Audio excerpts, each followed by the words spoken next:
4 avril 2001. Paul Heyman, personnage clé du catch hardcore, annonce la fermeture de la ECW. La fédération de l'extrême, endettée de presque 9 millions de dollars, n'a pas d'autre choix que de vendre la compagnie. En 2003, après plusieurs références à la ECW, la WWE rachète les droits et les biens de la fédération créée par Todd Gordon. Paul Heyman se verra offrir un contrat par la compagnie de Vince McMahon dès 2001. Commentateur, puis manager de Brock Lesnar, l'ancienne grande figure de la SEW semblait bien établi dans la fédération dominante des années 90. Mais en décembre 2004, un investisseur anonyme fait surface, faisant le pari fou de créer la plus grande fédération de tous les temps avec un apport de seulement 1 million de dollars. Un seul homme a les cartes en main pour mener à bien le projet nommé Elite. Paul Heyman. Ce dernier se voit donc confier la All Elite Wrestling. Paul Heyman, businessman et booker émérite, décide de tout miser sur le catcheur indépendant. Les stars indie et les jeunes loups prêts à se faire un nom dans la fédération de la révolution. La All Elite Wrestling est née. Yop tout le monde, c'est Vico, j'espère que vous allez tous très bien. Aujourd'hui on se retrouve pour l'épisode numéro 44 de notre carrière avec la All Elite Wrestling, toujours sur TEW 2016 au mois de mars 2008. Au programme, le booking complet bien sûr du troisième mois de l'année. On s'était laissé lors du dernier numéro et bien sûr AEW Revolution 4. Et oui, déjà notre WrestleMania à nous, on avait terminé avec une note de 77 et Steve Austin qui dans le main event avait bien sûr défait Bryan Danielson à cause d'une intervention botchée de Maryse qui a coûté donc le titre à l'un de ses clients, Bryan Danielson, qui on le rappelle, toujours champion TNT. J'ai pris la liberté également en off, là il y a quelques minutes, de d'étendre un deal avec la box qui peut nous diffuser donc en Nouvelle-Zélande et en Australie pour AEW Dynamite et bien sûr nos événements spéciaux en médium, et oui, ce qui peut être pas mal. On est aussi diffusé en late evening pendant 6 mois. On va avoir un petit peu d'exposition dans cette région. Ça va nous permettre, forcément, vous l'imaginez, de continuer à prendre de l'importance. On est à 34 en Nouvelle-Zélande et pourquoi pas dans quelques mois, faire un show là-bas, histoire de voir si on peut amener un petit peu de monde dans les salles. Nous sommes donc au jour de Rampage. On va tout de suite bien sûr aller dans les backstage parce que oui, il y a un nouveau champion à Rampage, c'est bien sûr l'ami Nick Nemeth qui est allé chercher le titre intercontinental grâce à l'intervention de Barbara Keenan, 82% de rating dans les backstage. Incident impliquant Axel Rotten, que se passe-t-il ? Excusez-moi, Axel Rotten qui apparemment a mis tout le monde de bonne humeur puisqu'il a dessiné pour tout le monde et des dessins plutôt rigolos de ses collègues. Voilà, ça a mis la bonne ambiance. Merci monsieur Axel Rotten. Emo Lindenwood Ice Arena devant 750 pèlerins. Nous sommes bien sûr dans le Midwest pour le premier Rampage du mois de mars 2008. Et vous le voyez, on commence avec un rating de 57 impliquant les principaux protagonistes. Bien sûr du show B de la All Elite Wrestling. Nick Nemeth, le champion intercontinental. Barbara Keenan, sa petite amie, ex de Ted DiBiase Senior. Et Ted DiBiase Junior, le fils bien sûr du Million Dollar Man. Alors forcément, Nick Nemeth est dans le bureau de Ted DiBiase Senior, dans le fauteuil, les pieds posés sur la table avec Barbara Keenan qui est présente sur ses genoux, il a le titre intercontinental dans l'autre main, ça fait des papouilles, ça fête la victoire en amoureux et forcément vous imaginez bien que Ted DiBiase Senior et son fils vont faire éruption dans la pièce. Ted DiBiase Senior qui va être fâché de voir Nick Nemeth comme ça prendre ses aises. Nick Nemeth qui comprend pas, il est le nouveau champion intercontinental, il a l'ex de Ted DiBiase Senior, il a les clés de son bureau, pourquoi est-ce qu'il pourrait pas prendre ses aises et s'installer quelque part dans le bureau du chairman? Et c'est pris par comme une provocation, bien sûr, de la part de Ted DiBiase Senior, qui va impliquer ce soir et obliger Nick Nemeth à participer dans le main event à un match par équipe face à Ted DiBiase Junior et son bras droit, James Keenan, le frère, bien sûr, de Barbara. Nick Nemeth, qui n'a pas été bon pour aller en dehors du script, tout au contraire de Ted DiBiase Junior et Ted DiBiase Senior qui a bien performé, vous l'imaginez. Il faut aussi que je fasse un changement de gimmick de Barbara Keenan, qui désormais est une diva, et c'est donc maintenant noté en average, ce qui est plutôt pas si mal. Derrière, les Steve Erich, je vais faire face à Brooke Adams. Oui, 19 de rating, c'est pourri. Performance de 17 pour Brooke Adams, performance de Lacey Von Erich de 15, c'est dégueulasse, match abyssal, ça aura duré 5 minutes 38, ça aura eu la victoire de Lacey Von Erich vers le Von Erich Claw, 19 de rating, c'est pas bon, mais ce qui se passe juste après est un petit peu mieux, puisque oui, derrière, Lacey Van Erich va prendre le micro et va demander un rematch. Elle qui a déjà été battue 2 fois par Edge Lee, mais à chaque fois par petit paquet. Pour elle, Edge Lee esquive ses responsabilités, c'est-à-dire battre clean et surtout de manière décisive Lacey Van Erich, donc sa personne, au centre du ring, soit par tombée, soit par soumission. Reign aussi va débarquer, bah, forcément vous l'imaginez, parce que Reign, elle aussi, hein, elle a des bons arguments, elle n'a pas pris le tombé du côté de Révolution, donc elle veut avoir un match de championnat. Ça se crêpe un peu le chignon entre Reign et Lacey Van Erich, parce que vous connaissez l'histoire entre ces deux femmes. Edge Lee fait son apparition, et Edge Lee est prête de toute façon à remettre son titre en jeu face à ces deux filles en même temps. Comme à Révolution, ça lui pose pas de problème. Ted DiBiase Senior, voyant qu'il y a quand même un petit peu du rififi dans l'air, va finalement intervenir et va annoncer que la semaine prochaine, il y aura un TLC match entre Lacey Van Erich et Reign. Il y aura un contrat à aller chercher en haut donc de l'arena, et ce contrat, c'est un match pour le titre féminin TBS détenu par Edge Lee. Voilà, comme ça tout le monde est content. Ted DiBiase Senior qui a performé plutôt bonnement dans ce segment, tout au contraire de Lacey Van Erich, que je push, et qui me fait des performances de plus en plus dégueulasses. Derrière, le main event qui nous fait un 54 de rating plutôt solide. James Keenan, Ted DiBiase Jr. en équipe face à Nick Nemeth et James Storm. Et oui, James Storm qui est un copain apparemment de Nick Nemeth, parce que oui, Nick Nemeth, le champion intercontinental, était présent du côté de Révolution. Apparemment, il a bien sympathisé avec James Storm. Il lui a dit, eh bien, j'ai besoin de toi ce soir dans le main event. James Storm accepte, et d'ailleurs ils ont une grosse chemistry les deux ensemble, et énorme, excellente chemistry, ça pourrait être une idée aussi d'équipe. Et Nick Nemeth et James Storm dans un match avec petite hit et un match de catch plutôt moyen sur les bords, vont réussir à s'imposer en 12 minutes 40 quand Nick Nemeth va défaire James Keenan via pinfall avec le leaping reverse STO. Performance in ring de 60 pour James Storm, 49 pour Nick Nemeth, 30 pour Ted DiBiase Jr. et 34 pour James Keenan. Victoire des Faces et victoire bien sûr du champion intercontinental sur le bras droit de Ted DiBiase Jr., l'ami James Keenan. Performance de 49 pour ce show, et presque à un bon show, on est presque à ce fameux rating de 50. Ce n'est pas pour me déplaire, alors que là on a le profil de Raj Ghosh, apparemment, qui est allé sur la scène indépendante britannique, FWA, c'est pour ses débuts, bien sûr monsieur, pourquoi pas. Alors, TV rating de 0.10. Alors ça m'intéresse par rapport au précédent. On avait fait 0.08, 0.10, là franchement, ça reste quand même plutôt assez intéressant, mais c'est normal aussi puisque on a passé, on le rappelle, Rampage cette fois-ci du côté de FX. Et oui, donc forcément on touche un petit peu plus de monde, 79 130 pèlerins devant leur écran de télévision. Un petit tour dans les backstage d'AEW Dynamite, et oui, parce qu'on a des incidents locker room à traiter, alors que vous voyez, et oui, en bas à gauche, Bobby Roode toujours blessé, Samoa Joe qui bosse ailleurs, et Tommaso Ciampa lui aussi blessé, et oui, les plans qui vont un petit peu être chamboulés. Les incidents locker room, incident impliquant Roddy Piper, alors ça tu peux être sûr que c'est la drogue. Roddy Piper, il a trop bu et il n'est pas en condition d'aller travailler, et bah c'est fine. Voilà. Je lui mets une prune, rien ne résulte de ça. J'aurais aimé quand même qu'il améliore son comportement. Terry Funk, ça c'est les tips. Il donne apparemment des conseils au micro à son protégé James Keenan, c'est très bien, il en aura besoin. Et à John Moxley, il lui donne des tips également au micro. Voilà, comme ça les gars vont devenir des monstres au micro et vont permettre petit à petit, pourquoi pas, de porter une rivalité. NE Omaha Civic Odd Arena devant 9300 pèlerins. Nous sommes bien sûr dans le Midwest, nouvelle arena. Je crois qu'on n'y a jamais foutu les pieds auparavant. Et nous démarrons le show, les gens, avec un gros 76 de rating. Vous voyez les protagonistes, Bryan Danielson, Travis Fiel, Maryse Tyler Black et Claudio Castagnoli. Du lourd, du très lourd pour démarrer les hostilités.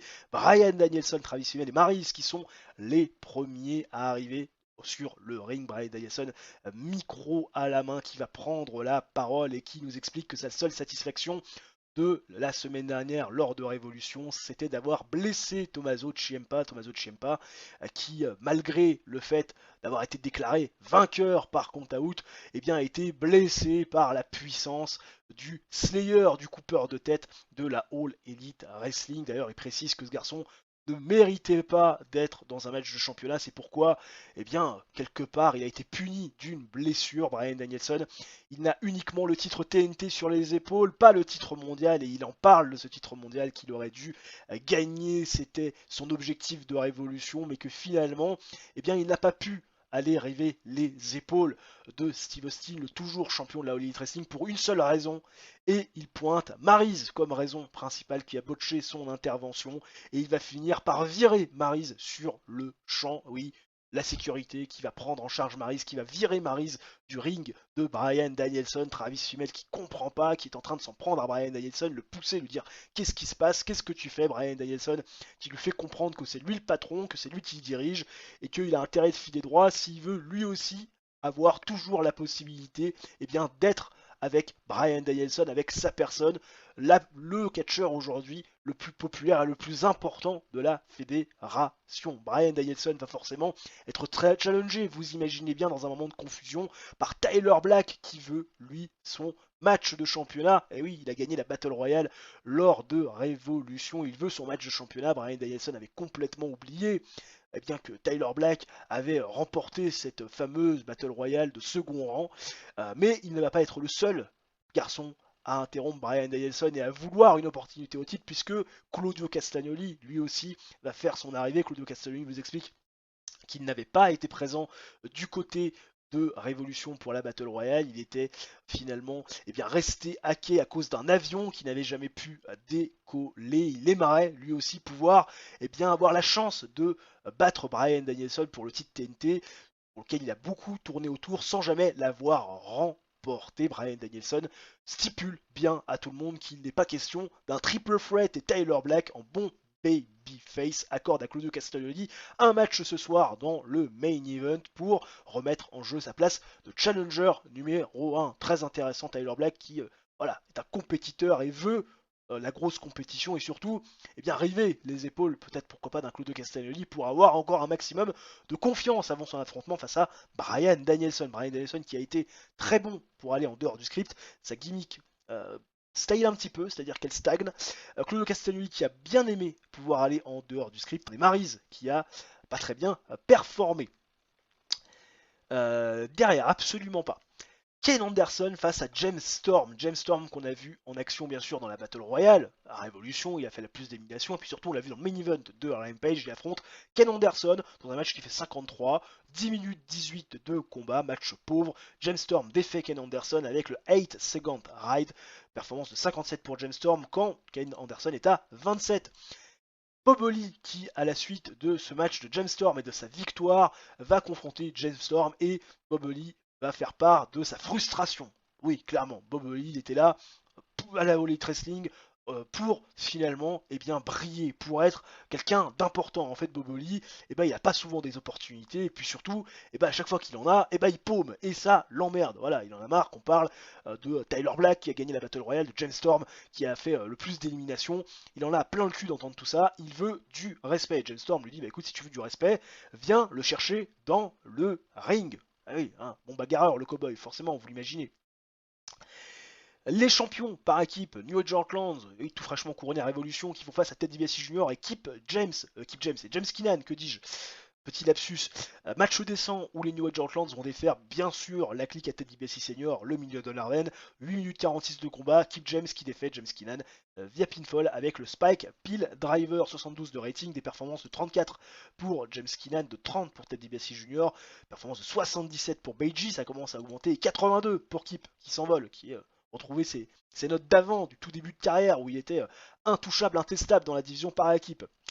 Intestable, à peut-être attendre encore un peu, puisque oui, les Steiner Brothers vont interpeller l'équipe Beiji James en disant les gars, super, vous avez gagné un match du côté de Révolution, vous avez pris les titres dans un match d'hommes.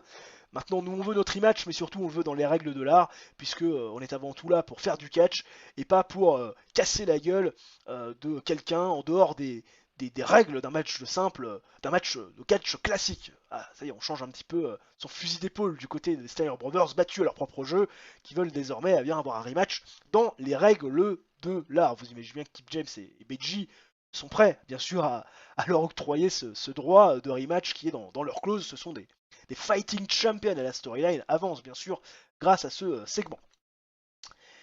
Derrière, on retrouve un gros bordel backstage avec Nighty Neidhart, Gail Kim et Shantae Taylor qui se font casser la gueule par Amazing Kong. Amazing Kong, dans les backstage, elle va clairement défoncer du face.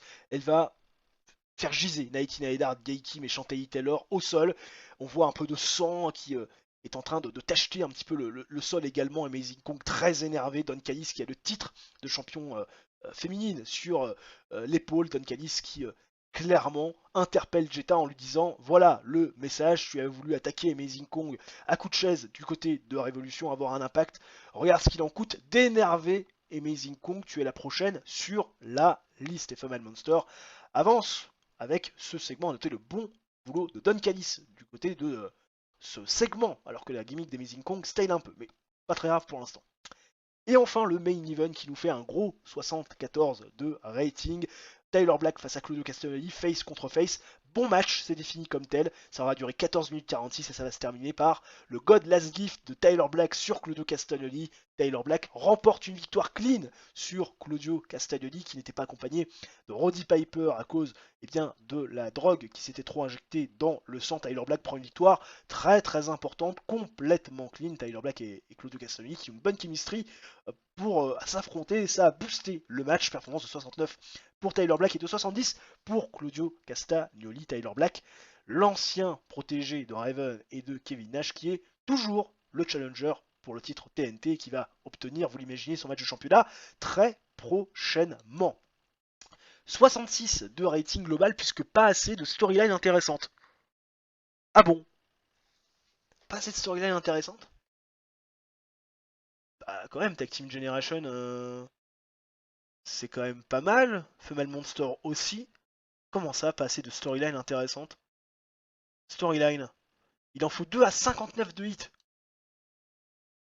Ah oui, effectivement. Effectivement, on n'en a pas 2 à 59 de hit. Tag Team Generation s'est monté comme un fou. Austin The Baddest Champ, pour l'instant, ça stagne puisqu'on n'a pas de challenger à titrer. Et effectivement, Female Monster, bah, c'est un petit peu en dessous. Et The Money Man, pareil. Bon, on va essayer de retravailler les storylines pour éviter de se faire gruger et éviter d'avoir des notes de show dégueulasses alors qu'on a fait quand même sur le papier un show plutôt excellent. 1.21 de TV rating. Allons voir tout de suite ce que ça donne.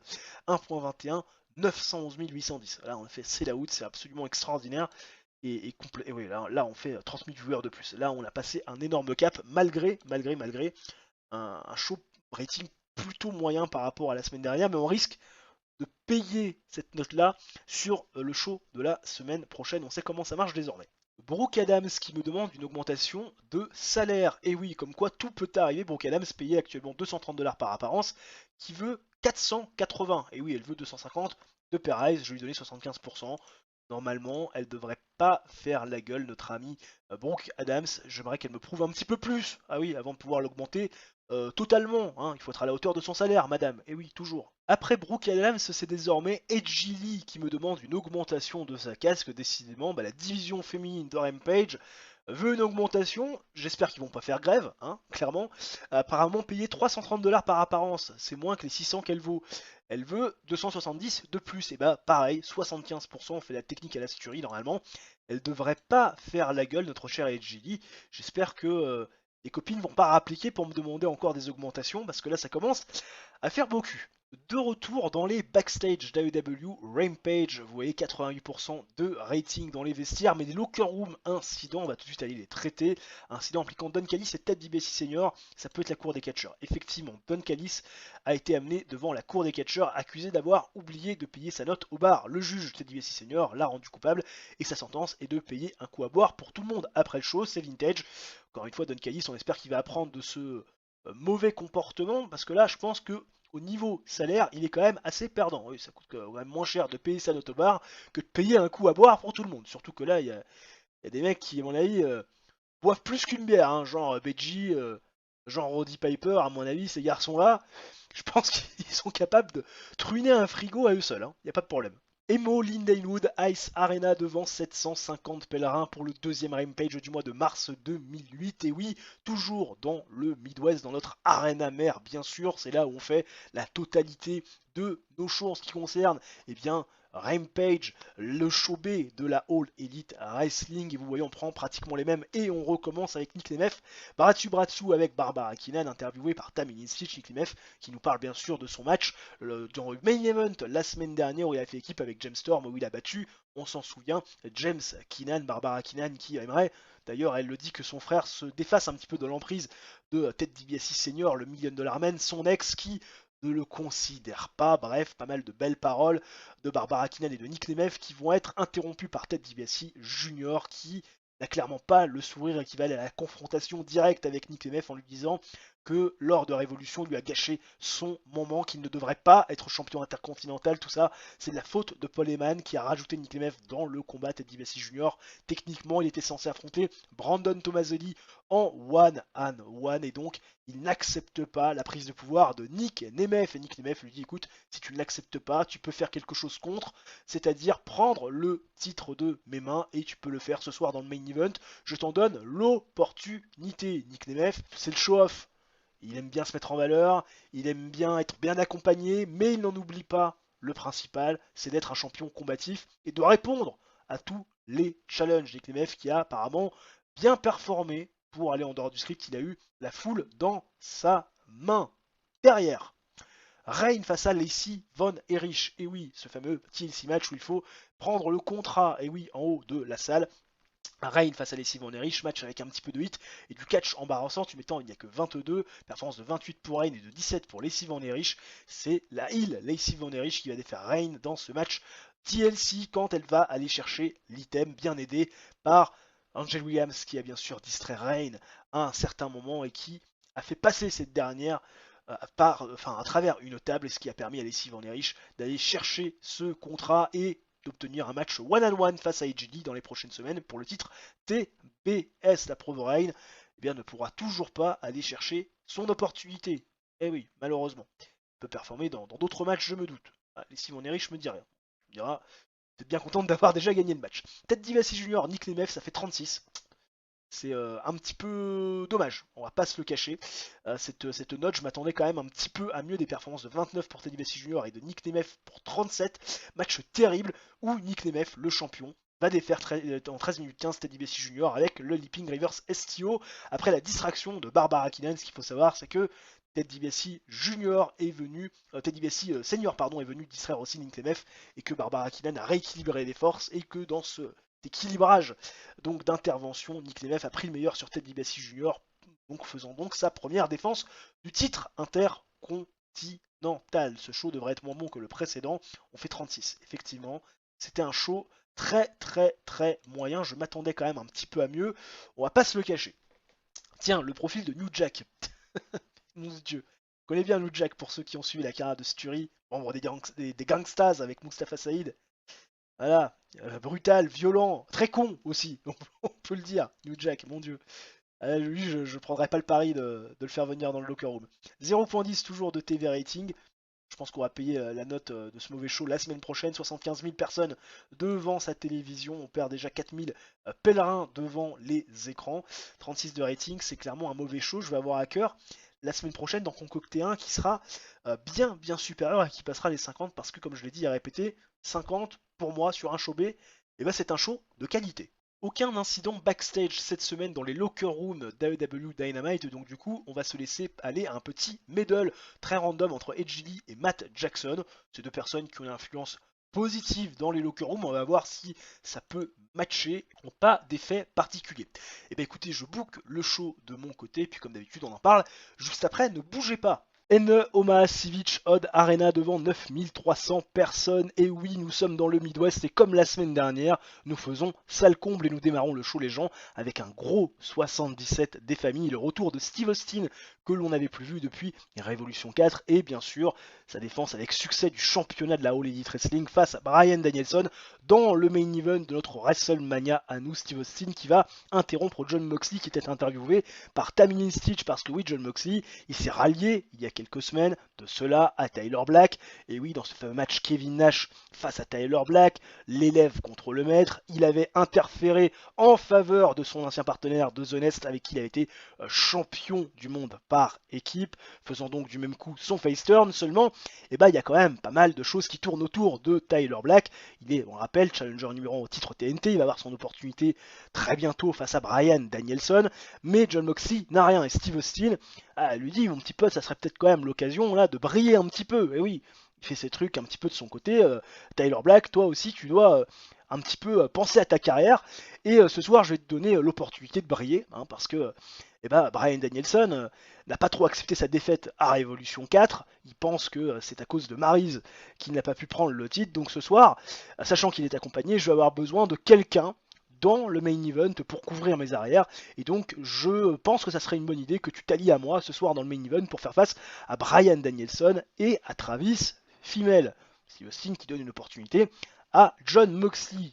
Job absolument incroyable de Steve Austin pour interagir avec la foule, et Steve Austin bien sûr Ray le Star dans ce segment. Rien de rapporté de bien concret par rapport à Jon Moxley. C'est normal, peut-être qu'il est encore un peu effacé par une présence comme celle de Steve Austin, mais on essaie de l'associer quand même à des personnes importantes pour que ça prenne un petit peu en popularité. Ensuite, James Storm et Tyler Black, tiens, le partenaire et allié de Jon Moxley qui va faire face avec le cowboy à Bob Holly et à Ken Anderson, qui c'est un peu plein la semaine dernière, un peu jaloux de James Storm et de Tyler Black, dont on parle beaucoup. C'est l'occasion ce soir de régler un petit peu les comptes, et dans un match avec une descente réaction de la foule et un match de catch moyen, ça fait quand même 54. James Storm et Tyler Black vont défaire Bob Holly et Ken Anderson en 11 minutes 20 quand James Storm va défaire Bob Holly via pinfall avec le Last Call. Et oui, tomber sur Bob Holly, comme ça au moins on enterre entre guillemets la hache de guerre. Performance de 60 pour Tyler Black, 50 pour James Storm, 22 pour Ken Anderson et seulement 37 pour Bob Holly qui est clairement à la traînasse. Don Callis et Amazing Kong qui ensuite après la coupure pub sont dans le ring, et Don Callis va encore une nouvelle fois interpeller Jetta. Tu es la prochaine sur la liste. Tu as énervé Amazing Kong lors de ton attaque à coup de chaise après sa victoire au pay-per-view Révolution. Tu l'as énervé et tu sais ce que donne désormais une Amazing Kong énervée. Elle fait énormément de dégâts. Sache que tu es la prochaine. Sauf qu'il y en a un qui n'a pas envie de voir Amazing Kong faire plus de dégâts, c'est Paul Heyman. Et Paul Heyman, il veut suspendre Amazing Kong par rapport à ses agissements, puisqu'il a eu des updates des conditions de Chantal Taylor, de Gail Kim et de Nike Neidhart qui ne vont pas bien du tout. Elles sont encore à l'hôpital. Et Paul Heyman, pour cela, veut suspendre Amazing Kong parce qu'il n'a pas le droit, Amazing Kong, de décimer la division féminine qui est quand même la compétition annoncée et énoncée d'Amazing Kong. Sauf que Jetta va s'opposer à cette suspension d'Amazing Kong parce que Jetta, elle veut faire payer Amazing Kong de son attaque. Et oui, on s'en souvient, si Jetta a été absente pendant un petit moment, c'est à cause d'Amazing Kong et de son attaque sur sa personne. Donc Jetta, elle ne veut pas qu'Amazing Kong soit suspendu avant qu'elle puisse lui botter le cul. Jetta, elle veut Amazing Kong, elle la veut pour le titre, elle ne veut absolument pas qu'on suspende Amazing Kong en rendant le titre vacant avant qu'elle puisse avoir les mains sur elle. Une championne, une challengeuse combative pour le coup, mais surtout une fille qui a des guts. Hein. On se souvient que c'était un peu plus compliqué, notamment quand il y avait Jacqueline Moore à l'époque, quand elle était championne, elle était un petit peu moins téméraire que Jetta face à Amazing Kong. Bref, 66 de rating, des performances plutôt intéressantes de Don Callis qui a été très bon, Paul Heyman bien sûr, Jetta un petit peu pauvre pour aller essayer de faire du dialogue en dehors du script, mais ça fait quand même 66 de rating et on est en train de promouvoir cet affrontement qui va arriver bien sûr très prochainement. D'ailleurs la storyline gagne de late. Chuck Palumbo et Colt Cabana qui font face aux Steiner Brothers. Et bah oui, attends, sans déconner. Match décent où les Steiner Brothers vont faire face, bien sûr, à Chuck Palumbo et Colt Cabana. 8 minutes 23 de combat. C'est Rick Steiner qui va faire le tomber sur Colt Cabana avec le Steiner Razor. Ouais, parce que Steiner qui a apparemment porté le match en termes de in-ring performance. Effectivement, tu me diras 100, c'est à peu près logique. Performance 56 pour Rick, 45 et 59 pour Chuck Palumbo et Colt Cabana. Derrière, forcément, vous imaginez bien qu'il y a une confrontation entre Kip B.J. James et les Steiner Brothers, qui veulent bien sûr reprendre les titres et la ceinture, sauf que tout ce beau monde va se faire couper par Kevin Steen. Kevin Steen qui a toujours des bandages sur la tête, mais qui apparemment est cleared. Et oui, c'est ce qu'il annonce, le public est content. Et Kevin Steen annonce que la semaine prochaine, il y aura un match triple threat par équipe pour les championnats du monde. Et oui, Generico, Kevin Steen, El Jericho veulent leur opportunité, ils vont l'avoir la semaine prochaine. Ils prennent un petit peu tout le monde de court. Et oui, quand même, à un moment donné. Absolument pas. Et enfin, le main event. Oh, le main event de fou. 87. Là, c'est impressionnant. Je pense que c'est peut-être même le meilleur match de l'histoire de la All Elite Wrestling. On ira vérifier. Bryan Danielson, Travis Fimmel contre Steve Austin et Jon Moxley. Match avec une fantastique élite et du grand catch. Et oui, pour un match quand même que j'ai mis en style The Show, 15 minutes 39 de combat qui va avoir la victoire de Steve Austin et de Jon Moxley. Quand Steve Austin va défaire Bryan Danielson de pinfall avec le Stone Cold Stunner. Durant ce match, on a vu Travis Fimmel turner sur Bryan Danielson. Il en a eu marre, de Travis Fimmel, du comportement de Bryan Danielson, et Travis Fimmel va finir par lui porter son finisher et se barrer, ce qui va me permettre d'acter complètement le heel turn de Travis Fimmel qui se passe super bien. Bryan Danielson épinglé au centre du ring par Steve Austin. Il ne pourra, cette fois-ci c'est sûr, plus postuler à ce titre mondial pendant un petit moment. 72 de rating avec toujours pas assez de storyline intéressante. Ah, dommage, c'est bien dommage. Mais on améliore quand même notre popularité dans 11 régions, donc des États-Unis. Un petit peu dommage à ce rating, avec un show à 87, un dernier segment à 87, ça aurait pu être assez intéressant. D'ailleurs, match à 87 qui est certainement le meilleur match de l'histoire de la All Elite Wrestling. On va tout de suite aller voir, mais il me semble que ça fait presque aucun doute pour moi, alors que nous avons le profil de Victor Quiñones, que je ne connais pas. WWE qui veut, bien sûr, prolonger Jim Ross. Et ça m'étonne pas. Ça m'étonne pas, mais quelle est l'offre rivale? 10 900... Ouais, bon, pour 18 mois. On va peut-être pas prendre Jim Ross tout de suite. 18 mois, on peut encore se permettre d'attendre. On ira le chercher un petit peu plus tard, Jim Ross. Nicky Rocks, qui apparemment a décidé de se relocaliser, et 1.26 de rating pour Dynamite. Alors, qu'en est-il de ce rating? Dynamite, on avait fait 1.21, 911 000 viewers. Là, on fait 1.26, 900 448 viewers, 72 de rating. C'est la out, ça commence à être costaud. Alors justement ce match là, top 100 des matchs. Top 100 des matchs, top 100 des matchs. Ah, Steve Austin et Jon Moxley contre Travis Fimmel et Bryan Danielson, c'était 87. C'est le deuxième meilleur match de l'histoire de la All Elite Wrestling. Un petit peu moins que Steve Austin contre Raven dans un Steel Cage match qui date de Dynamite du mois de novembre 2006. Effectivement, il fait de la résistance celui-là. Nous sommes dans les backstage d'AEW Rampage, troisième du nom en ce mois de mars 2008. Toujours 91% de rating dans les locker rooms. Malheureusement, des incidents à traiter. Ils sont nombreux, incidents impliquant Samoa Joe, qui apparemment a créé un petit jeu dans les backstage qui est devenu très vite populaire. On espère que c'est un jeu qui n'est pas interdit aux moins de 18 ans. Incident impliquant Christopher Daniels et Ted DiBiase Jr. Ça, bien sûr, c'est question de protéger. Il a pris Ted DiBiase Jr. donc protégé, c'est très bien. Terry Funk, James Keenan, c'est des tips au micro, bien sûr. Des tips aussi pour Jon Moxley, également au micro. Emo Lindenwood Ice Arena devant 750 pèlerins dans notre arena mère du Midwest, toujours sell out bien sûr. Et nous démarrons le show les gens avec un 54 de rating impliquant, vous le voyez, des protagonistes plutôt prestigieux et notamment l'ancien champion intercontinental Brandon Tomaselli. Alors comment s'agence ce segment? Eh bien nous avons d'abord Nick Nemeth, Bratsu avec Barbara Keenan, ceinture intercontinentale sur l'épaule, interviewé par Tammy Stitch, et forcément Nick Nemeth revient sur sa victoire retentissante face à Ted DiBiase Jr.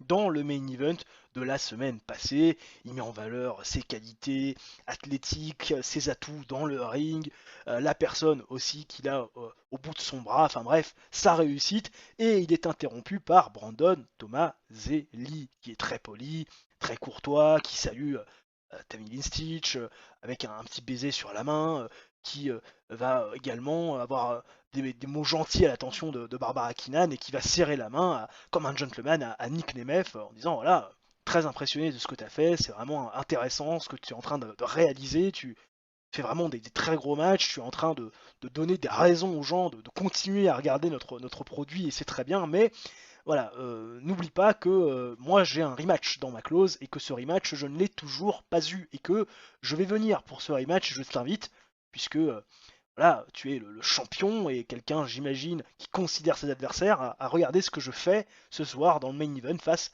à Chris Hero. Voilà, Brandon Tomaselli qui quand même faire un petit statement auprès de Nick Nemeth en disant je suis là, j'arrive. Tammy Stitch qui a vraiment bien aimé pouvoir aller en dehors du script, tout comme Nick Nemeth, et Brandon Tomaselli qui s'améliore à sa gimmick, segment très positif. Edge Lee face à Angel Williams, 32 de rating. On va dire que c'est plutôt correct pour un match féminin à Rampage, la championne qui va défaire Angel Williams, bras droit bien sûr de Lacey Von Erich en 6 minutes 52 via pinfall avec le Shiranoi. Voilà, performance de 30 pour Edge Lee et 26 pour Angel Williams.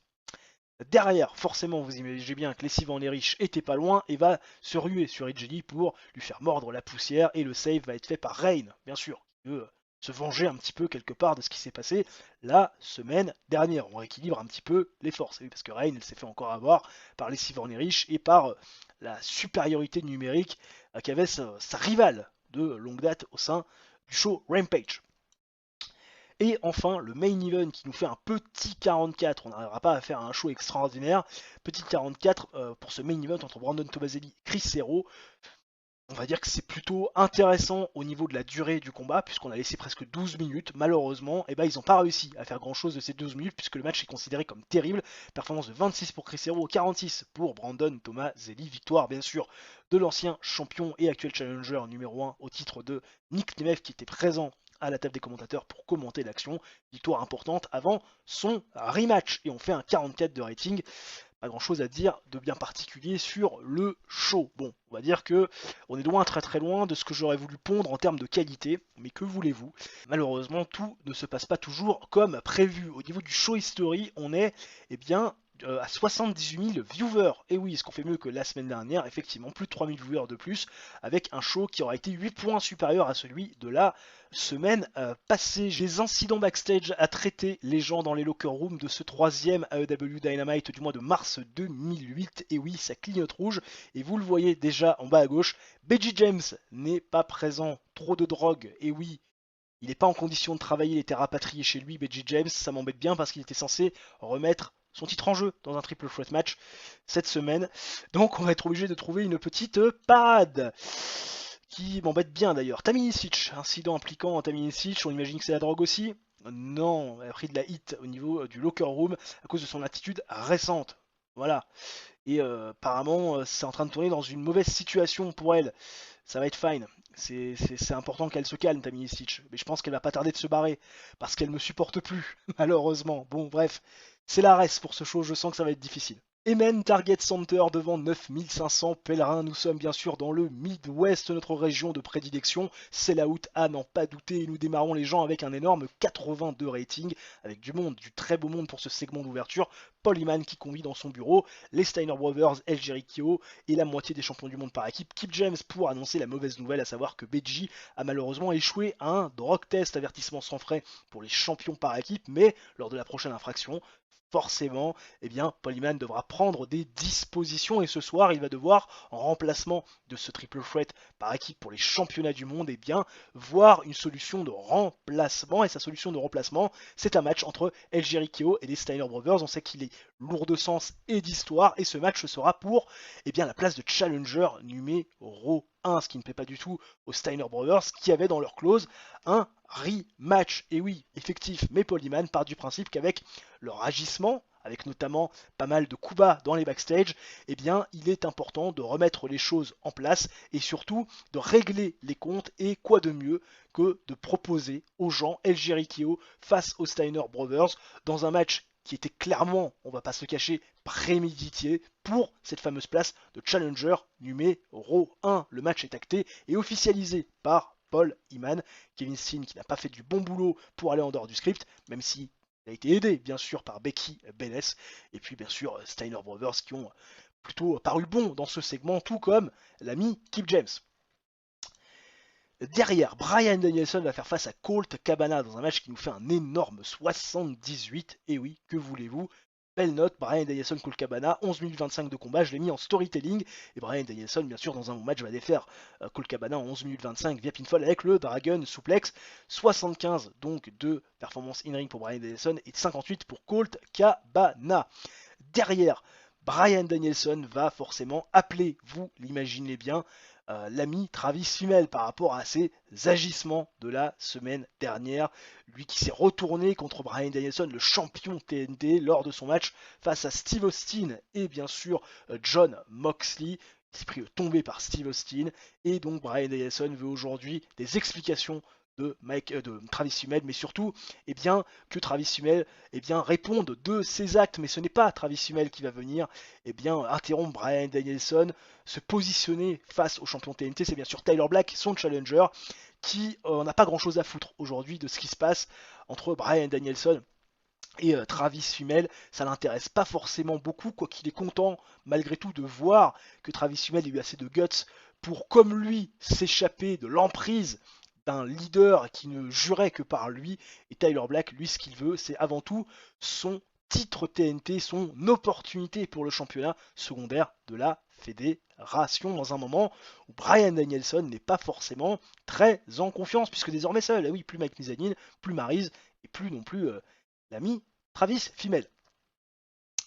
Jetta, l'ancienne championne qui fera face dans quelques semaines à Amazing Kong, va affronter Angel Williams dans un match qui fait un énorme 58, match pauvre, c'est quand même défini comme tel, mais enfin 58 pour un match féminin c'est quand même pas mal. Jetta qui va défaire en 6 minutes 01 Angel Williams via la Bridgerming Sherman Suplex, excusez-moi j'ai un petit peu du mal à dire cette prise de finition. Jetta qui fait un énorme 63 de rating et Angel Williams un 25. Derrière, Amy Weber se retrouve dans le ring pour interviewer Jetta et Jetta va nous parler de l'affrontement face à Amazing Kong qui se rapproche. Jetta nous explique qu'elle en a marre de voir Amazing Kong décimer la concurrence, décimer cette division féminine. Elle a été championne de cette division pendant un petit moment et elle veut qu'on respecte la concurrence et toutes les filles de cette division et notamment leur intégrité physique. Elle a eu des nouvelles de Nighty Neidhart, de Chantal Taylor et de King qui sont sortis de l'hôpital, qui se remettent petit à petit, et elle va, Jetta, venger bien sûr ses copines de la fédération pour tout simplement corriger Amazing Kong et reprendre le titre et essayer d'enlever ce vent de terreur qu'Amazing Kong a placé au-dessus de la division féminine. La storyline Female Monsters avance mais perd un petit peu de hit. Un petit peu comment on va mettre les choses en place plus tard pour en faire regagner. Et enfin, le main event, les Steiner Brothers face à El Jericho pour cette place de challenger numéro 1 qui fait un énorme 80 de rating. Je m'attendais pas forcément à moins, je ne vais pas vous le cacher.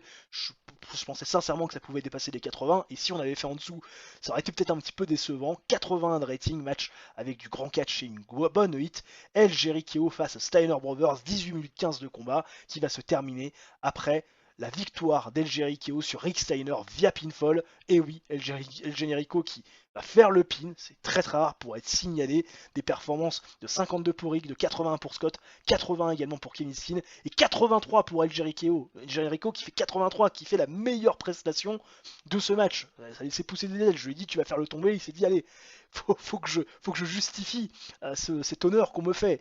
Énorme match et El Jericho qui deviennent bien sûr les challengers numéro 1 pour les titres par équipe.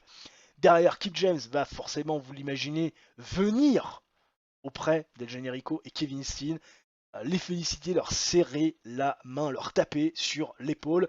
Bien sûr, El Generico est content de ce que fait Kip James, est content de cette initiative de Kip James, mais il y en a un qui n'a pas apprécié, qui l'a vu encore une fois comme un acte paternaliste avec pas mal de compassion et limite un peu trop de condescendance, c'est Kevin Steen. Et Kevin Steen va tout simplement se ruer sur Kip James et lui casser la tronche. El Generico, il va essayer de retenir Kevin Steen, mais Kevin Steen ne veut rien entendre. Il continue à tabasser Kip James, à repousser El Generico qui finalement finit par ne plus rien faire, à rester dans le coin du ring. Kevin Steen qui va même faire passer Kip James à travers une table, celle des commentateurs. Kevin Steen qui marque, de mon point de vue, cette fois-ci, son heel turn complet et on va bien sûr compléter le turn. Le turn se passe parfaitement bien. Kevin Steen qui devient incontrôlable et qui n'est même plus reconnu aux yeux d'El Generico, son partenaire et ami au sein de la fédération. Complètement vrillé le garçon. Et on fait un 78 de rating et on améliore bien sûr notre popularité dans les 11 régions où nous sommes diffusés. Ça fait plaisir d'avoir un show qui se passe bien et un show où on arrive à proposer de la qualité à notre audience. Alors, la signature de contrat. Je vais pas vous la montrer parce que ça il y aura quand même une arrivée assez importante. Enfin, en tout cas, dans mon esprit, c'est important. Donc, je vais pas vous la montrer, je vais la garder un petit peu surprise. On fera certainement débuter ce nouvel arrivant la semaine prochaine. Et 1.28 de TV rating. Ah, 1.28, c'est 966 920 viewers. J'ai difficilement du mal là sur cette fin de vidéo. Je crois que c'est un petit peu plus que la semaine dernière. Et non, un petit peu moins. Non, un petit peu plus, effectivement. 1.28.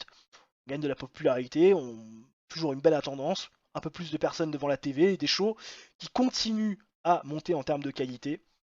C'est parfait, que demande le peuple? Après la division féminine d'AEW Rampage, c'est désormais au tour de Don Callis, le manager d'Amazing Kong, de me demander une augmentation de salaire, payé 600$ par apparence, moins des 860 qu'il vaut. Il veut donc 260$ de plus, ça sera 75%, on fait la technique et la sturie. Je pense que normalement il devrait pas faire la gueule. C'est définitivement l'épisode des pay requests, les gens. Maintenant, c'est Ken Anderson qui veut une augmentation de sa casque, payé 460$ par apparence, moins des 710 qu'il vaut.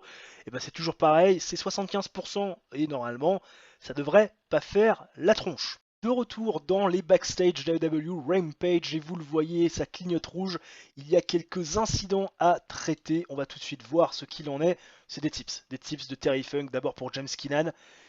Apparemment, on lui demande de travailler en tant que babyface, c'est pas trop le projet pour l'instant, et des tips également pour John Moxley, travaille au micro. John Moxley, décidément, il aura bouffé du travail au micro, il va être intestable dans les prochaines semaines dans ce secteur.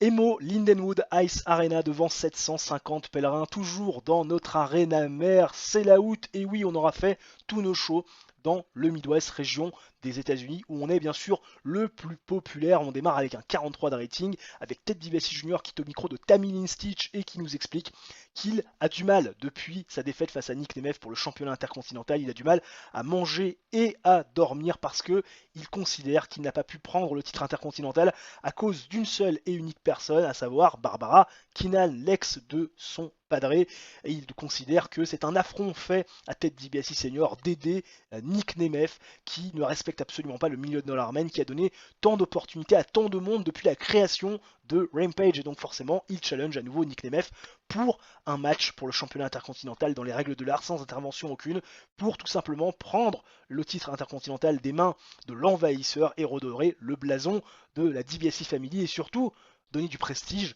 au titre intercontinental. Forcément, notre ami Teddy DiBiase Jr. est coupé par Brandon Tomaselli, qui est le challenger numéro 1 attitré. Brandon Tomaselli lui dit: c'est bien, tu as beaucoup d'aspiration et de prétention, seulement eh bien, avant de pouvoir penser à ça, il va falloir gagner des matchs. Et Ted DiBiase Jr. lui explique que lui, il est capable de le faire ce soir, face à lui, face à Brandon Tomaselli, dans le main event. Et Brandon Tomaselli accepte le challenge et remet en jeu la place de challenger numéro 1. Eh oui, rien que ça. 43 de rating, le show démarre plutôt bien. Derrière, Edge Lee face à Lacey Van Erich pour le titre féminin de la TBS, bien sûr, titre féminin du show secondaire de la fédération. Et Edge Lee va défaire Lacey Van Erich dans un match avec un petit peu de hit et du catch embarrassant. 7 minutes 56 de combat avec le Black Widow. Edge Lee va donc faire sa défense numéro 2 du titre TBS. On a bien eu Angelina Love, Angel Williams dans notre partie, qui a essayé d'intervenir mais qui a été repoussé par Reigns, qui a rééquilibré les forces, et Edge Lee, eh bien, dans un match à peu près clean, a donc disposé de Lacey Van Erich et met fin quelque part à cette pseudo-rivalité avec la jolie blonde de la fédération. Performance de 30 pour Edge Lee. Lacey Van Erich est un petit peu la traîne avec 18. Derrière, confrontation entre Reigns et Edge Lee. Confrontation avec le sourire, beaucoup de respect. On va pas parler, mais simplement des jeux de regard. Et puis ce titre TBS qui est bien sûr l'objet de toutes les convoitises. Et enfin le main event, Brandon Tomaselli contre Ted DiBiase Jr. Match avec petite hit et du catch un petit peu moyen. 12 minutes 09, format TV, je l'ai mis en storytelling. Brandon Tomaselli défait Ted DiBiase Jr. Via pinfall après la distraction de Nick Nemeth. Il faut savoir que, bien sûr, Brandon Tomaselli a été distrait aussi par James Keenan, et l'intervention de Nick Nemeth a permis de rééquilibrer les forces, et Brandon Tomaselli va donc battre Ted DiBiase Jr. et affronter très prochainement Nick Nemeth pour le championnat intercontinental, et on fait un 43 de rating. Décidément difficile d'aller faire des shows à plus de 50 pour notre show B en ce mois de mars, alors que là on a le profil de Daniel Puder, catcheur américain, pratiquant de MMA, très entraîné dans Kickboxing Academy, magnifique. Bon film, comédie. Rampage, 0.11 de TV rating, c'est mieux que la semaine dernière. Alors Rampage, pourtant on casse pas trois pattes à un canard, hein, parce que quand vous regardez bien, 49, 36, 44, et là 43. Bon, on fait quand même, c'est la out, 86 520 personnes qui étaient devant leurs écrans, c'est 8000 de plus que la semaine dernière. Aucun incident backstage à déplorer dans les vestiaires du dernier AEW Dynamite du mois de mars 2008, également dernier show de la vidéo. Donc du coup, petit medley entre Travis Huel et Maryse qui ont beaucoup été ensemble lors de leur association avec Bryan Danielson. On va voir si ça peut fonctionner, si le meeting peut être positif. Et oui, effectivement, maintenant ils ont une très grosse amitié. Tous les deux, et bien parfait, ça nous donne du bon au cœur. Avant le booking de ce show, ne bougez pas, on en parle juste après. Emen Target Center devant 9500 pèlerins, un nouveau sell-out dans une arena que l'on commence à bien connaître. Dernier show de la vidéo, mais surtout dernier Dynamite du mois de mars 2008. Et nous démarrons avec un gros 77 des familles, avec Steve Austin et Tammy Stitch dans le ring. Et Tammy Stitch qui nous parle du règne et de la domination de Steve Austin, prise de pouvoir en novembre dernier face à Kevin Nash, avec bien sûr la rivalité que l'on connaît au sein de la All Elite Wrestling, derrière un titre remis en jeu face à Tyler Black, à nouveau le Dark Angel, et bien évidemment dernièrement face à Bryan Danielson du côté de Révolution 4. Steve Austin, il est au-dessus de game, on se demande qui est assez crédible pour croiser le fer avec Steve Austin, qui est clairement seul sur sa planète et va se présenter. Une nouvelle tête, Doug Williams, qui fait son arrivée, qui va se présenter à la foule. Et oui, originaire de Grande-Bretagne, il nous parle de ses faits d'armes avec beaucoup de réussite du côté de la NWA, de la ROH et bien sûr de la TNA. Et Doug Williams va se présenter clairement en tant que challenger crédible face à Steve Austin en insultant tous ces derniers challengers de menton fragile. Et oui, il le dit, moi j'ai fait la bagarre dans les pubs, j'ai cassé des bouches et je serai beaucoup plus difficile à battre, beaucoup plus coriace que tes précédents challenger. Et Steve Austin, il prend en mot Doug Williams en lui disant, écoute, si tu penses être à la hauteur de mes derniers challengers, prouve-le. Et Doug Williams va tout simplement affronter le dernier partenaire en date de Steve Austin, à savoir Jon Moxley, tout de suite, maintenant, et oui, avec un bon 71 de rating. Doug Williams, Jon Moxley, 11 minutes 19 de combat, match avec une grande hit et du descent catch où Doug Williams défait Jon Moxley via le KO théorie, complètement clean en étant assez convaincant. Performance de 69 pour Doug Williams pour sa première. Jon Moxley est à 61, ce qui permet bien sûr de faire gagner de la hit à Austin, The Baddest Champ. Et oui, cette storyline qu'on avait un petit peu laissé de côté ces dernières semaines. Doug Williams, l'arrivée du Britannique, casseur de bouche et menton solide. Attention, grosse rivalité et surtout grosse opposition pour Steve Austin. Attention.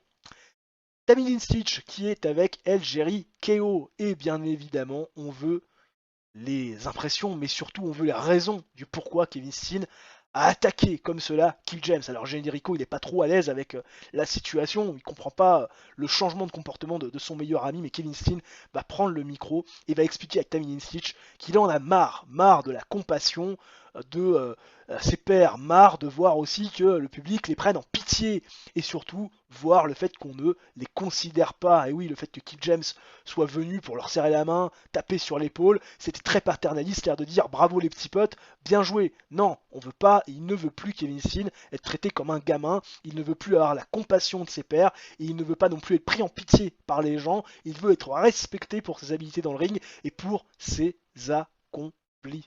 Voilà donc le pourquoi du comment Kevin Steen a décidé de passer ses nerfs sur Kill James la semaine dernière. 67 de rating, tout le monde s'en est plutôt bien sorti, notamment Kevin Steen. Et Becky Belair qui est toujours importante en ce qui concerne l'aide qu'elle peut apporter à l'ami Kevin Steen. Derrière, énorme match, 65 de rating entre Jetta et Amazing Kong. Je me demande si c'est pas le meilleur match de l'histoire de la division féminine. Match décent, 10 minutes 16 de combat pour le titre féminin de la All Elite Wrestling. Amazing Kong qui va défaire Jetta via stoppage quand Jetta ne pourra malheureusement plus continuer à la frapper très fort. Elle a continué à frapper et Jetta a fini par pisser le sang de la bouche, du nez, du front. Bref, elle était gisante. Elle ne pouvait plus continuer le match. La Britannique d'origine a été battue, décimée par le monstre Amazing Kong, performance de 56 pour Jetta et 57 pour Amazing Kong. Amazing Kong fait donc sa première défense du titre féminin et ça glace forcément le sang de tout le monde et surtout, et bah ça prend tout le monde de court. Ouais, parce que peut-être même vous auriez pu vous dire Jetta, championne féminine. Ah non, ça aurait été la finalité. Eh bah non. Ah non, Amazing Kong toujours championne. Tyler Black au micro de Taminin Stitch avant son affrontement face à Bryan Danielson. Tyler Black il nous explique que en ce moment Bryan Danielson il est très occupé avec ce qui se passe avec Travis Fimmel et que ça pourrait aujourd'hui peut-être être le moment opportun pour aller chercher ce titre TNT. Il le dit, c'est peut-être l'instant, c'est peut-être le moment et il va essayer de profiter de son opportunité pour mettre la balle au fond. Bryan Danielson, Tyler Black, 81 de rating. Énorme match, énorme rating. Ça aura duré 13 minutes 18 au total. Match compétitif, format TV, on n'en a pas trop fait non plus. Match avec une fantastique hit. Et du grand catch. Tyler Black va défaire Bryan Danielson en 13 minutes 18. Quand Bryan Danielson va se faire compter à l'extérieur. Tyler Black remporte le match. Et Bryan Danielson conserve le titre. Et bah oui, Bryan Danielson, il a vu Travis Fimmel aux abords de la rampe du ring. Il l'a vu surveiller l'action. Et Bryan Danielson, vous imaginez bien qu'il n'a pas pu faire autrement que d'aller à la confrontation face à Travis Fimmel, qui n'a pas cherché à ce que ça devienne physique. Mais Bryan Danielson, un peu distrait par Travis Fimmel, est compté à l'extérieur et donc perd le combat au profit de Tyler Black, qui gagne par des comptes à l'extérieur sans pour autant prendre le titre. Performance de 81 pour Bryan Danielson et de 62 pour Tyler Black et la storyline Slay the Slayer. Gagne de late. 77 de rating global et on améliore de popularité dans les 11 régions où nous sommes diffusés. Que demande le peuple? Alors que là, nous avons le random profil de Ravenous Randy Myers, Knife Flyer, qui a apparemment travaillé pour le Canada et au Canada, notamment lors de ses débuts en 2004. TV rating de 1.35. Gros TV rating, les copains. Très gros TV rating. 1,13 million. Voilà, on a pété le score. Clairement, on a payé le score. 77 de rating. On continue à améliorer notre popularité, à faire des shows absolument extraordinaires. Et forcément, bah, vous imaginez bien que en termes de size, on risque de se mettre très bien. Début du mois d'avril, les gens qui riment souvent avec pas mal de news dans la boîte mail. Alors, pas autant que sur certains débuts de mois, mais enfin quand même. D'abord des informations sur Ted DiBiase Jr. qui a terminé. Eh bien, ça tournait avec la DDT, Curryman également, à savoir Christopher Daniels, Samoa Joe. De même avec Lanoa et Bryan Danielson et Christopher Daniels qui ont été contactés par la NOAH. A priori, ce sont des offres de contrats paix par apparence. Voilà, on n'a pas pu voir pour Bryan Danielson, mais pour l'ami Christopher Daniels, c'est 3600$ par apparition. Autant vous dire que pour 9 mois, le garçon va se faire quand même un max de pognon. Aussi, intéressons-nous bien sûr au bilan financier, où nous avons fait 8000 de pertes. Et oui, 8000. Bon, autant en février, on a réussi à faire du positif, parce qu'on avait 5 shows, 5 events, avec notamment Révolution qui nous a permis de prendre un petit peu d'oseille. Là, on arrive pratiquement à stabiliser, même si on a fait tous nos shows dans le Midwest, là on est le plus populaire. Donc c'est vrai que si on part un petit peu à l'extérieur du Midwest, on va peut-être encore être en déficit, mais on arrive plus ou moins à stabiliser avec 797 000$ de tickets vendus, des TV revenus qui sont à peu près identiques, 88 000$ de sponsors, c'est un petit peu moins que le mois dernier, normal, il y a eu un show de moins, un petit peu moins en termes de marchandises ce mois-ci, il faut quand même le souligner, le coût des workers un petit peu baissé par rapport à il y a 2 mois, 285 000$, le coût des shows qui est un petit peu moindre par rapport au mois précédent, le marketing qui est toujours à peu près au même endroit, et à noter qu'on s'est fait à peu près autant assassiner que le mois dernier au niveau du MISC et des taxes. Au niveau de la size, important aussi quand même d'en parler, on est en train d'augmenter un petit peu partout avec désormais plusieurs régions qui sont au-dessus des 50, Puerto Rico, Tri-State, Northwest, Midwest et bien sûr Mid-South, à monter peut-être les Mid-Atlantiques également le Southeast et le Northwest pour essayer de les faire passer à 50, sachant que le prochain gros objectif c'est d'avoir 65% d'importance dans 8 régions des États-Unis pour passer en size national. On n'y est pas encore, bien sûr. Avant de se quitter, un petit point sur les storylines et le prestige des titres. Austin The Baddest Champ, on est monté seulement à 17. Voilà, c'est vous dire. Hein. On a mis tellement longtemps à remettre en place cette storyline qui avait débuté en janvier 2008. On l'avait tellement laissé de côté que pour la faire remonter, il va falloir un petit peu de temps. Mais bon, je pense qu'on est plutôt bien parti. Female Monster, 64 de rating, avec toujours autant de choses intéressantes entre Jetta et Amazing Kong. Ça marche plutôt bien. 78 pour Slay the Slayer. Une rivalité qui tourne autour du titre TNT. Tag Team Generation est à 74 et The Money Man est à 34. Là aussi, il va falloir leur faire gagner de la hit prochainement. Le prestige des titres avant de se quitter. Titre intercontinental à 42 de prestige détenu par Nick Nemeth, 62 pour le titre détenu par Amazing Kong. Le titre mondial est à 85. Le titre par équipe également. Le TBS Championship est à 35 et le TNT Championship est également à 85. J'espère que cette vidéo vous aura plu les gens. Si c'est le cas, bien sûr, le coup du chapeau, le like, l'abonnement et l'activation de la cloche, ça mange pas de pain, c'est totalement gratuit. Et nous on se retrouve très prochainement pour une nouvelle vidéo. D'ici là, portez-vous bien. Ciao, bye bye et à la prochaine.